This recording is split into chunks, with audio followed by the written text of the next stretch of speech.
দেখো, রাষ্ট্রের উৎপত্তি সংক্রান্ত তত্ত্বে রুশো বানান ঠিক করো, ওখানে তালব্যস্য দাও।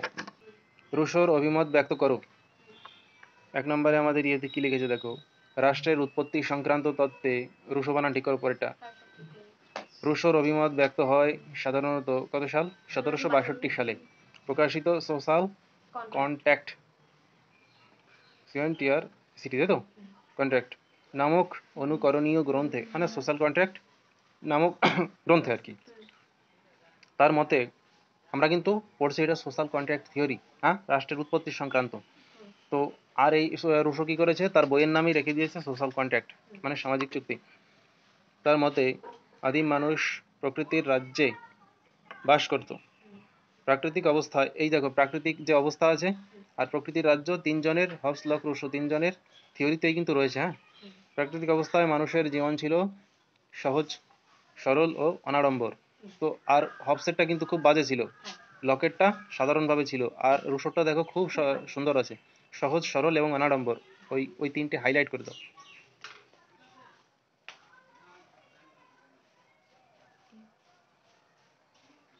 করেছো? তারপর দেখো, এখানে মানুষে মানুষে কলহ, বিবাদ, হিংসা, দেশ প্রভৃতি কিছুই ছিল না। সম্পূর্ণ স্বাধীনভাবে মানুষ প্রকৃতির রাজ্যে মুক্ত জীবনযাপন করত। রুশো বানান ঠিক করেছো পরেরটা? রুশোর চিত্রিত, সব তালব্যস্য দিয়ে দাও। রুশোর চিত্রিত, চিত্রিত মানে রুশো যেমন ভাবে তার প্রাকৃতিক পরিবেশ বা প্রকৃতির রাজ্যকে কল্পনা করেছে, বা তার থিওরিতে যেমন ভাবে দেখিয়েছে আর কি। ওই প্রকৃতির রাজ্য ছিল মর্তের স্বর্গস্বরূপ। দেখেছো, হবসেটটা ছিল নরকের মতন, তাই তো? আর রুশোরটা স্বর্গস্বরূপ। কিন্তু উত্তরোত্তর জনসংখ্যা বৃদ্ধি, আস্তে আস্তে জনসংখ্যা বেড়ে যায় না, ব্যক্তিগত ধনসম্পত্তির উদ্ভব। আগে কিন্তু সব সামাজিক প্রপার্টি ছিল, মানে জঙ্গলে জঙ্গলে মানুষ ঘুরে বেড়াতো, যা পেতো শিকার করত, খেত। ওখানে কিন্তু কারো ব্যক্তিগত সম্পত্তি ছিল না, বুঝা গেল? পরে কি হলো, মানুষের যখন ব্যক্তিগত ধনসম্পত্তির উদ্ভব ঘটলো, মানে সামাজিক প্রপার্টির থেকে যখন তোমার সোশ্যাল প্রপার্টি, তাই তো, যখন তোমার পার্সোনাল প্রপার্টিতে আসলো, মানে ব্যক্তিগত সম্পত্তির উদ্ভব হলো, এবং মানুষের বিচার বুদ্ধির উন্মেষ ও বিকাশের ফলে শুরু হয় ধনী দরিদ্রের মধ্যে সংঘাত। পরে কি হয়, নরহত্যা। হত্যা বানান ঠিক আছে? না, তয় জফলা, তুমি তয় তো দিয়েছো কেন ওখানে? জফলা দাও। এমনি তয় জফলা আকার। হুম। নরহত্যা, যুদ্ধ বিগ্রহ ইত্যাদি। এটা রুশোর মতে কি হয়েছে, জনসংখ্যা বৃদ্ধি আর ব্যক্তিগত ধনসম্পত্তির উদ্ভব। ব্যক্তিগত ধনসম্পত্তি থাকলে কি করবে, একজন আরেকজনেরটা লুটপাট করার চেষ্টা করবে, আর ধনী দরিদ্রের মধ্যে তখনই সংঘাত হবে, এর ফলে যুদ্ধ বিগ্রহ। এভাবে মর্তের স্বর্গ একদিন নরকে পরিণত হলো। তো গল্পটা বোঝা গেল? পরে দেখো, ওই ভয়াবহ অবস্থা থেকে নিষ্কৃতি, হ্যাঁ বানান ঠিক হয়েছে, নিষ্কৃতি লাভের জন্য আদিম মানব সমাজ চুক্তির মধ্য দিয়ে রাষ্ট্র গঠন করলো। হ্যাঁ, এখানে রাষ্ট্র বানানটা ঠিক আছে। রুশো বানান ঠিক করো পরেরটা। রুশোর মতে ওই চুক্তি সম্পাদিত হয়েছিল জনগণের নিজেদের মধ্যেই, জনগণের নিজেদের মধ্যেই চুক্তি সম্পাদিত হয়েছিল। রুশোর কটা চুক্তি এখন আমরা দেখব। হবসের ছিল একটি, জনগণের সঙ্গে জনগণের। লকের ছিল জনগণের সঙ্গে জনগণের, হ্যাঁ, নিজেদের মধ্যে একটা চুক্তি, আর একটা সরকারের সঙ্গে জনগণের একটা চুক্তি ছিল। মধ্যে চুক্তির মাধ্যমে, নিজেদের মধ্যে চুক্তির মাধ্যমে জনগণ সার্বভৌম ক্ষমতা অর্পণ করেছিল। সার্বভৌম ক্ষমতার বলে কি করতে পারে, রাষ্ট্র জনগণের উপর তার কর্তৃত্ব ফলাতে পারে, তাই তো? সমস্ত রকম, যদি রাষ্ট্র কি করে, একটা ব্যক্তিকে ফাঁসি দিয়ে দেয়, তখন সেই ব্যক্তি কি করে, সেই ফাঁসিটা মেনে নেয় তো, কারণ রাষ্ট্র দিয়েছে। সেই রকম ভাবে সার্বভৌম ক্ষমতা অর্পণ করেছিল সাধারণ ইচ্ছার হাতে। সাধারণ ইচ্ছা বলতে জনগণের ওই সবাই মিলে যে ইচ্ছাটা পোষণ করে, সেই ইচ্ছা, সাধারণ ইচ্ছার হাতে। রুশোর সাধারণ ইচ্ছাকে জনসাধারণের কল্যাণকামী ইচ্ছা বলে চিহ্নিত করেছিলেন। তো জনসাধারণের কল্যাণকামী ইচ্ছা কি, যেটা সাধারণের বা জনসাধারণের ইচ্ছা, বুঝা গেল? এটাকে বলা হয় ইংলিশে জেনারেল উইল, হ্যাঁ। পরে দেখো, কোনো ব্যক্তি যখন ব্যক্তিগত স্বার্থ অপেক্ষা সমাজের সামগ্রিক স্বার্থকে প্রাধান্য দেয়, তখন সেই ইচ্ছাকে প্রকৃত ইচ্ছা বলা হয়।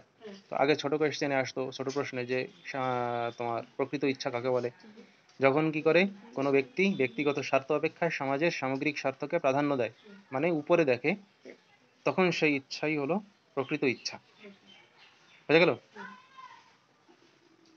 ন্যাচারাল উইল, তাই তো, এটা। আর সাধারণ ইচ্ছা হচ্ছে জেনারেল উইল। পরে কিন্তু কেউ কি আছে,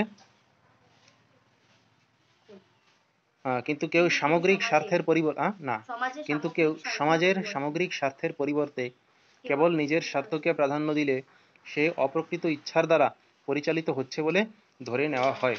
মানে একজন ব্যক্তিকে যদি প্রকৃত ইচ্ছা পোষণ করতে হয় তাহলে তার কি করতে হবে? ব্যক্তিগত স্বার্থ অপেক্ষা সামাজিক স্বার্থকে প্রাধান্য দিতে হবে। এটুকু গেল। তো রুশো কি বলেছে? রুশোর মতে তার প্রাকৃতিক পরিবেশ কেমন ছিল সেটা আছে প্রথমটায়, দেখেছো? প্রথম স্ট্যান্ডায়।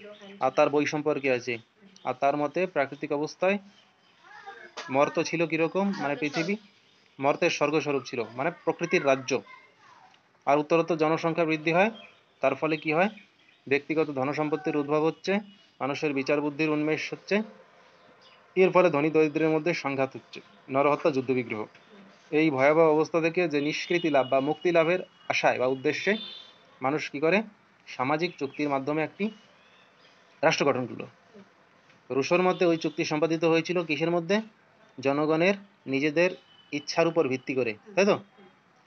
আর এখানে ওদের হচ্ছে একটি চুক্তি, দুটো চুক্তি। আর এটা মনে রাখবা সাধারণের ইচ্ছা, হ্যাঁ, মানে জনসাধারণ যা মনে করবে সেটাই। এখানে কিন্তু কোনো চুক্তির মানে সংখ্যা দেওয়া হয়নি আর কি, হ্যাঁ। আর সাধারণের ইচ্ছাটা কি? যে সর্বসাধারণের কল্যাণকামী ইচ্ছা যেটা, বা জনসাধারণের কল্যাণকামী ইচ্ছাকে সাধারণ ইচ্ছার সঙ্গে তুলনা করা হয়েছে। আর সাধারণ ইচ্ছা বা সামগ্রিক স্বার্থকে যখন দেখবে সেটাই হচ্ছে প্রকৃত ইচ্ছা বলা হয়েছে। হ্যাঁ, গেল? তো দেখো পরের পেজে কি আছে। রুশো সাধারণ ইচ্ছাকে চূড়ান্ত, অবিভাজ্য ও অহস্তান্তরযোগ্য বলে বর্ণনা করেছেন।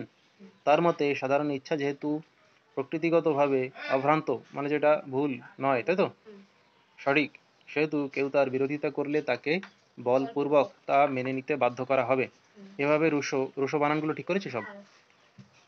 রুশো সাধারণ ইচ্ছাকে সার্বভৌম ক্ষমতার অধিকারী হিসাবে গড়ে তুলেছিলেন, তাই তো? মানে রুশোর মতে সার্বভৌমত্ব কি বা সার্বভৌমিকতা, সেটা হচ্ছে জেনারেল উইল, মানে সাধারণ ইচ্ছা। তারপর রুশো সাধারণ ইচ্ছা হবসের কল্পিত রাজার মতোই চূড়ান্ত ক্ষমতার অধিকারী। ওখানে দেখো রুশো কি বলেছিল, যে রাজা একটা চুক্তির মাধ্যমে একজন রাজা তৈরি করা হবে, তাই তো? রাজার হাতে সমস্ত ক্ষমতা দেওয়া হবে। আর রুশো কি বলেছে, যে জনসাধারণের যে ইচ্ছা, ওই রাজার যে ক্ষমতা ছিল অভ্রান্ত, চূড়ান্ত, যার বিরুদ্ধে কোনো কথা বলা যেত না, এই রুশোর যে সাধারণ ইচ্ছা, মানে সমস্ত জনগণ মিলে যেটা ডিসাইড করবে, তাই তো, মানে সমাজের কল্যাণকামী ইচ্ছা, সেটাও কেমন হবে? ওই হবসের কল্পিত রাজার মতো চূড়ান্ত ক্ষমতার অধিকারী হবে। এর বিরুদ্ধে কখনোই জনসাধারণ বিদ্রোহ ঘোষণা করতে পারে না। হার্নিসের মতে কি বলেছে হার্নিস? রুশোর সাধারণ ইচ্ছা হবসের মস্তকহীন লেভিয়াথান। কারণ রুশো এই ছিন্নমস্তক লেভিয়াথান হবসের মস্তক সমন্বিত লেভিয়াথানের মতোই অপ্রতিহত ক্ষমতার অধিকারী। এখন দেখো এত ক্ষমতা কিন্তু দেওয়া উচিত না, সে একজন ব্যক্তির হাতে হোক, বা অনেকজন ব্যক্তির হাতে হোক, বা জেনারেল উইল বা সাধারণ ইচ্ছার হাতে হোক। বোঝা গেল কিছু? কারণ দেখো এত বড় ক্ষমতা যদি দেওয়া হয়, ভালোভাবে কাজ করলে ভালো, যদি খারাপভাবে করে তার দায় কে নেবে? একটা ব্যাপার আছে না? তো এখানে একজনের হার্নিসের একটা বক্তব্য দেওয়া আছে, তাই তো? রুশোর সাধারণ ইচ্ছা হবসের মস্তকহীন। এবার দেখো লেভিয়াথান, ওখানে হবসের মতে কি ছিল? একজন রাজা ছিল তো। এখন রাজা বলতে একজন মানুষ, তার একটা মস্তিষ্ক আছে, এবং সে সে যেহেতু রাজা হবে, রাজা মানে হচ্ছে সরকার, তাই তো? আর সরকারকে বলা হয় রাষ্ট্রের মস্তিষ্ক। তো সে সেটা চালাচ্ছে। কিন্তু রুশোর মতে যেহেতু সাধারণের ইচ্ছা, এখানে কিন্তু কোনো একজন সরকার বা মস্তিষ্ক নেই, যেহেতু সাধারণের ইচ্ছার উপর চলছে, তার জন্য এটাকে মস্তকহীন লেভিয়াথান বলা হয়েছে। বোঝা গেল? মতোই অপ্রতিহত ক্ষমতার অধিকারী। তিনি মনে করতেন যে রাষ্ট্র যেহেতু শয়টয় রফলা, ঠিক আছে, যেহেতু জনসাধারণের সক্রিয় সমর্থনের উপর প্রতিষ্ঠিত, সেহেতু আইন হলো সমষ্টিগত ইচ্ছার প্রকাশ প্রকাশ মাত্র। তাই কোনো কারণেই আইনের বিরুদ্ধাচরণ করা যুক্তিসঙ্গত নয়। কারণ আইনের বিরোধিতা করার অর্থ হলো নিজেদের বিরোধিতা করা, যেহেতু সব জনগণ সাধারণ ইচ্ছার ভিত্তিতে আইন তৈরি করেছে, তাই তো? সেহেতু ওই আইন যদি কেউ না মানে তাহলে কি করবে? সে নিজেদের বিরোধিতা করবে। তবে একথা সত্য যে রাষ্ট্র জনগণের সক্রিয় ইচ্ছার উপর প্রতিষ্ঠিত। এই সত্যটি উল্লেখ করে রুশো জনগণের, রুশো বানান ঠিক করেছে ওটা, জনগণের সার্বভৌমিকতার তত্ত্ব প্রতিষ্ঠা করেন। সার্বভৌমিকতার তত্ত্ব কি? যেই ক্ষমতাকে চরম, অপ্রতিহত, অবিভাজ্য। সার্বভৌমিকতা কি? যেই ক্ষমতা চরম, অপ্রতিহত, অবিভাজ্য। পরে দেখো, লকের মতো তিনিও রাষ্ট্র ও সরকার এর মধ্যে পার্থক্য, সরকারের লেখো, সরকার মধ্যে না, সরকারের, রাষ্ট্র ও সরকারের মধ্যে পার্থক্য নিরূপণ করে, লিখেছো, দূরদৃষ্টির পরিচয় দিয়েছিল, আচ্ছা দিয়েছিলেন লেখো, দাঁড়িয়ে দাও ওখানে। তিনি ছিলেন ফরাসি বিপ্লবের প্রেরণাদাতা। তার উদ্দেশ্য ছিল সাম্য, মৈত্রী, মৈত্রী বানান কি লিখেছো, মৌত্রী লিখেছো কেন, ঐকার দাও, এই পাশের আকার আর উপরে যে ইয়েটা দিয়েছো না, ওটা কেটে দাও, ওই ওই ওই উপরের ইয়েটা, ঐকার, হ্যাঁ, দেখেছো। মৈত্রী ও স্বাধীনতার উপর ভিত্তি করে একটি যথাযথ কি আছে, গণতান্ত্রিক সমাজ ব্যবস্থা গড়ে তোলা। যথাযথ গণতান্ত্রিক মানে কি, তোমার ওই হুম, রাষ্ট্র সরকারের মধ্যে পার্থক্য বোঝো। যদিও সরকারকে কি বলা হয়, রাষ্ট্রের মস্তিষ্ক, তাই তো, কিন্তু একজন ব্যক্তি সরকারের বিরোধিতা করতেই পারে, এর মানেই না সে রাষ্ট্রের বিরোধিতা করছে, বোঝা গেল। কারণ সরকার পরিবর্তিত হয়, আর প্রত্যেক সরকার কি করে, একটা এজেন্ডা নিয়ে ক্ষমতায় আসে, বোঝা গেল। তার জন্য কি হয়, এই রাষ্ট্র এবং সরকারের মধ্যে যে পার্থক্য, সেটা কিন্তু খুব গুরুত্বপূর্ণ, এটা গেছে। পরে দেখো, সমালোচনা, যা জ্যাক রুশো, সামাজিক চুক্তি মতবাদটি রাজনৈতিক দর্শনের ইতিহাসে একটি গুরুত্বপূর্ণ স্থান দখল করে আছে, তবে এই মতবাদটি বিভিন্ন দিক থেকে সমালোচিত হয়েছে। নিচে সামাজিক চুক্তি মতবাদের কয়েকটি সমালোচনা তুলে ধরা হলো, মানে এই রুশোর সামাজিক চুক্তি মতবাদ আর কি। এক নম্বর আছে ঐতিহাসিক ভিত্তিহীনতা, এটা দেখো হবস লক রুশো প্রত্যেকেরই আছে না, সেরকম রুশোর প্রাকৃতিক অবস্থার ধারণাটি একটি কাল্পনিক ধারণা। ইতিহাসের কোনো পর্যায়ে এমন একটি অবস্থার অস্তিত্ব ছিল না। এই যে রুশো যেরকম ভাবে তার সমাজকে বর্ণনা করেছে, রুশোর ইয়ে কেমন ছিল, পৃথিবী কেমন ছিল বলো তো, বা দুনিয়া, মর্তের স্বর্গ, মর্তের স্বর্গস্বরূপ ছিল, কিন্তু আসলে কি ছিল নাকি, আসলে মানুষ তখন কোনোদিনই স্বর্গের মতন ছিল না, সব সময় মানুষ গন্ডগোল করতো, এখনো করে, আগেও করতো। হুম, অবস্থার ধারণাটি একটি কাল্পনিক ধারণা। ইতিহাসের কোনো পর্যায়ে এমন একটি অবস্থার অস্তিত্ব ছিল না যেখানে মানুষ সম্পূর্ণ স্বাধীন ও বিচ্ছিন্নভাবে বসবাস করত। যেহেতু একজনের স্বাধীনতা যদি অতিরিক্ত হয়ে যায়, তাহলে সে কি করে, অন্যের স্বাধীনতা বিনষ্ট করতে পারে।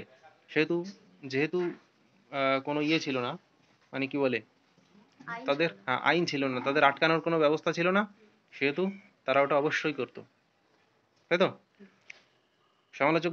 সমালোচকরা মনে করেন রুশো মানুষের প্রকৃতির যে চিত্র তুলে ধরেছেন তা বাস্তবসম্মত নয়।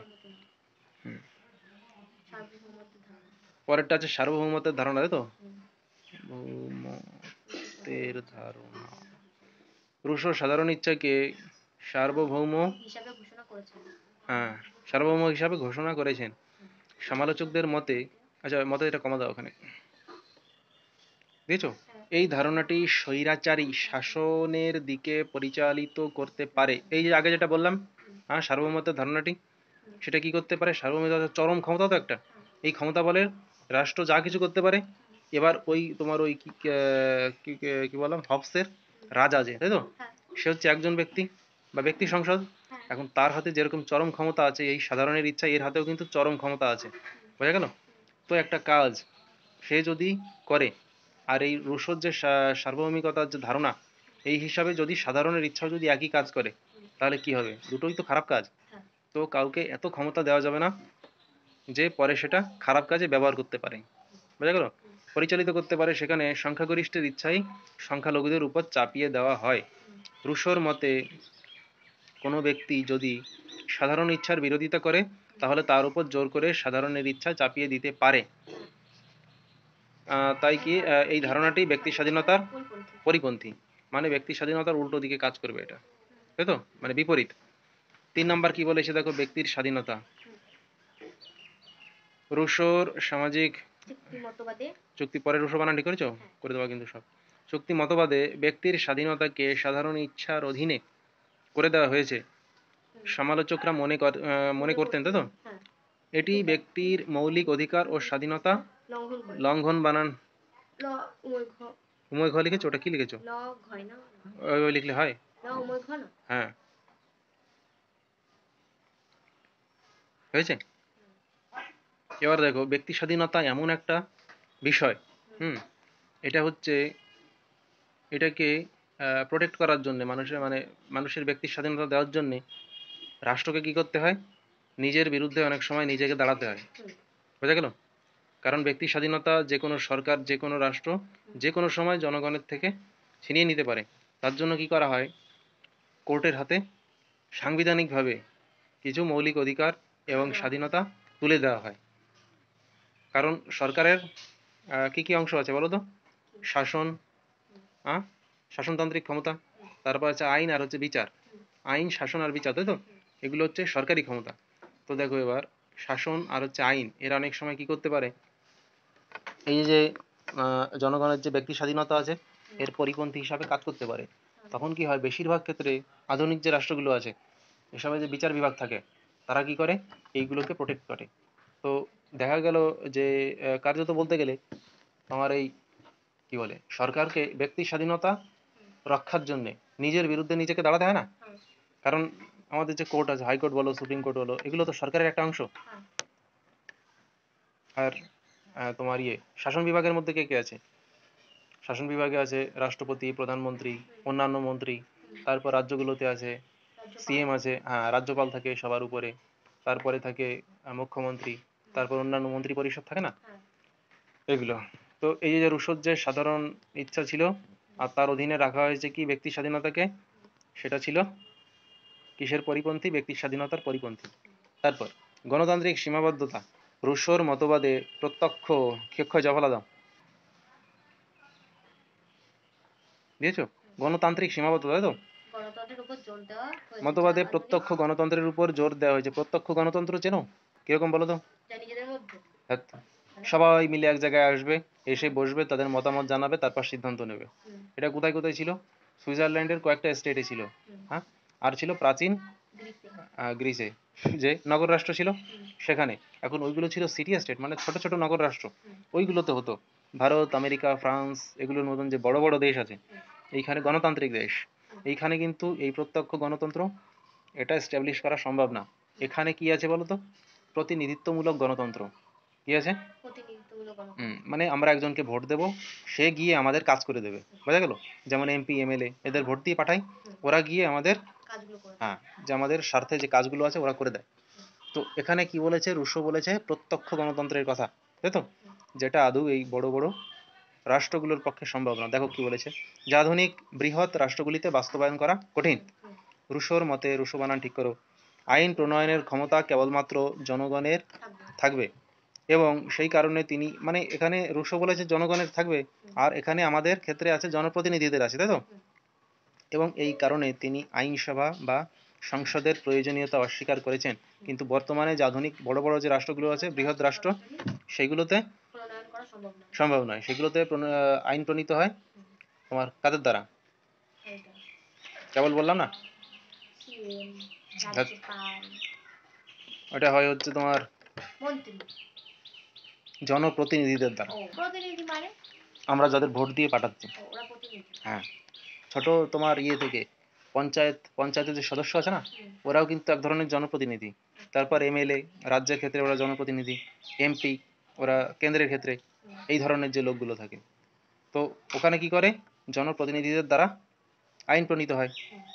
যেহেতু সারা ভারতবর্ষের সবাইকে এক জায়গায় করা সম্ভব নয়, এবং এই কারণে তিনি আইনসভা বা সংসদের প্রয়োজনীয়তা অস্বীকার করেছেন। তবে বৃহৎ রাষ্ট্রে সরাসরি আইন প্রণয়ন করা সম্ভব নয়। পরে কি বলেছে, সম্পত্তির ধারণা দেখো। রুশোর মতে ব্যক্তিগত সম্পত্তির উৎপত্তি সামাজিক অসমতার কারণ। সমালোচকরা মনে করেন ব্যক্তিগত ব্যক্তিগত মানুষের ব্যক্তিগত সম্পত্তি, লেখো, ব্যক্তিগত সম্পত্তির অধিকার।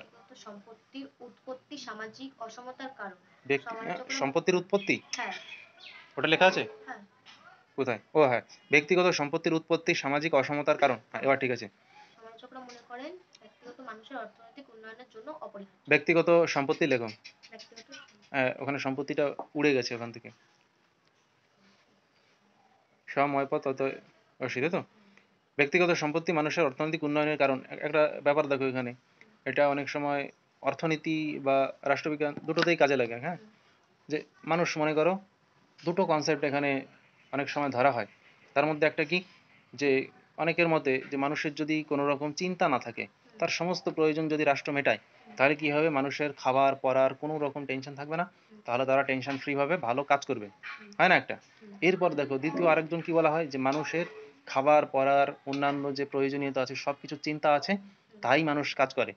এরপর কেউ মনে করো কাজ করলো, কিন্তু তার যে ব্যক্তিগত সম্পত্তি আছে, সে 1 টাকা ইনকাম করলো, ওই টাকাটা তার না, ওটা আসলে রাষ্ট্রের। তাহলে কি করবে, সে কাজ করবে নাকি? করবে না, করবে? তাহলে এখন তোমার সামাজিক যে সিস্টেম আছে, ওটা কেমন হওয়া উচিত, যে যত টাকা ইনকাম করবে সেই টাকাটা তার থাকবে। সরকার কি করবে, কিছু মাত্র ট্যাক্স নিতে পারে, তাই তো? এতে করে কি হবে, মানুষের যে অর্থনৈতিক উন্নয়ন বা কাজকর্মের উপর আগ্রহ বাড়বে, পারবে না? এই সিস্টেমটাই সমালোচকরা এখানে বলেছেন। পরে দেখো উপসংহারে কি বলেছে, রুশোর সামাজিক চুক্তি মতবাদটি ত্রুটি মুক্ত। হয়তো রস্বীকারটা কেটে দাও, ত্রুটি মুক্ত না থাকলেও এটি রাজনৈতিক দর্শনের ইতিহাসে একটি গুরুত্বপূর্ণ অবদান রেখেছে। ওই তিনজনেরই ওই উপসংহারে অনেকটা একই রকম, হ্যাঁ, শুধু একটুখানি এদিক ওদিক। এই মতবাদটি গণতন্ত্র, স্বাধীনতাকে ও সামাজিক ন্যায় বিচারের ধারণাগুলিকে গভীরভাবে প্রভাবিত করেছে লেখক ওখানে। ধারণা তো একজন ব্যক্তি না, হ্যাঁ, করেছে। ধারণাটি কি করেছে, গণতন্ত্র, যেহেতু সাধারণ ইচ্ছা জেনারেল উইল মানে কি, গণতন্ত্র, তাই তো, মানে জনগণের গুরুত্ব দিতে হবে। তারপর স্বাধীনতাকে দিয়েছে না, রুশোর পুরোটা মতবাদ জুড়েই কিন্তু স্বাধীনতা আছে, আর হচ্ছে সামাজিক ন্যায় বিচারের একটা ধারণা আছে। এগুলিকে কি করেছে, প্রভাবিত করেছে, হয়েছে। এবার আস্তে আস্তে করে পড়ে পড়ে ফেলো। পরের দিন কি দুটো প্রশ্ন, একটা প্রশ্ন কি লিখে দিতে পারবা? কোনটা না দেখে লিখতে পারবা? লক পারবা? লক না, হবস পারবা? ঠিক আছে।